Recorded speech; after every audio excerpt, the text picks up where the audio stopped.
So now we've moved that secret key into a config file that we read into memory. We've now moved our username and password into something else. And this time I just change it to your secure password. I can make it like admin again, doesn't matter. But as this is assuming that we're choosing something even stronger and so forth. But we've moved those hard-coded credentials into a configuration file. That's one of the first fixes we did. I'll go back to the server code, and just to remind you, there are a few more modules that I added. So one of them is Helmet, which is a security related library for handling HTTP headers and so forth. And Helmet is basically going to apply some of the security enhancements that we're doing.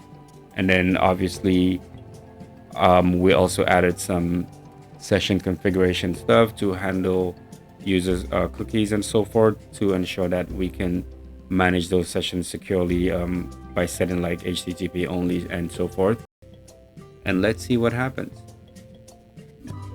And look at that. It tells us that only images are allowed. So all our fixes in the code are working.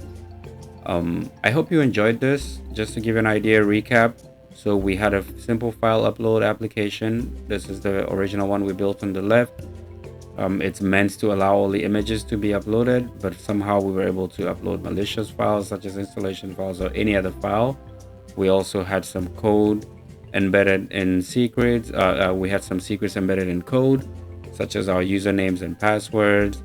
We had some session management tokens embedded in the code as well.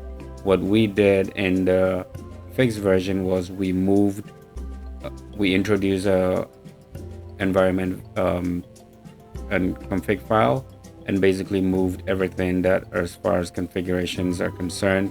And what we're doing here is referencing the environment variables to call these credentials when we run this application versus actually embedding them in the code. So this was just to give you an idea of what it means. An application could look just fine at the front, but when you look in the back end, behind the hood or under the hood, there's a lot of things that could be happening, such as bad coding, secrets embedded in code, and so forth. And malicious users can exploit those vulnerabilities.